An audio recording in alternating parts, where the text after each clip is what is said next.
قال ابن مسعود رضي الله عنه لأصحابه: أنتم أكثر صلاة وصياما من أصحاب محمد صلى الله عليه وسلم، وهم كانوا خيرا منكم. قالوا: ولما؟ قال: كانوا أزهد منكم في الدنيا وأرغب في الآخرة. وقال بكر المزني رحمه الله: ما سبقهم أبو بكر رضي الله عنه بكثرة صيام ولا صلاة، ولكن بشيء وقر في صدره. قال بعض العلماء المتقدمين: الذي وقر في صدره هو حب الله والنصيحة لخلقه.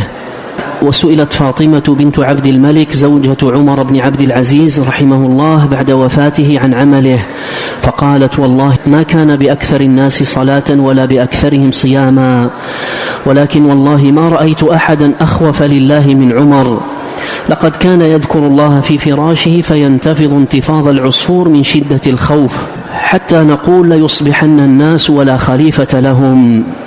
قال بعض السلف: ما بلغ من بلغ عندنا بكثرة صلاة ولا صيام، ولكن بسخاوة النفوس وسلامة الصدور والنصح للأمة.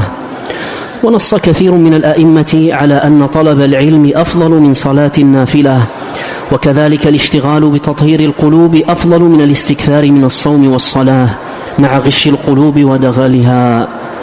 ومثل من يستكثر من الصوم والصلاة مع دغل قلبه وغشه كمثل من بذر بذرا في أرض دغلة كثيرة الشوك، فلا يزكو ما ينبت فيها من الزرع، بل يمحقه دغل الأرض ويفسده، فإذا نظفت الأرض من دغلها زكى ما ينبت فيها.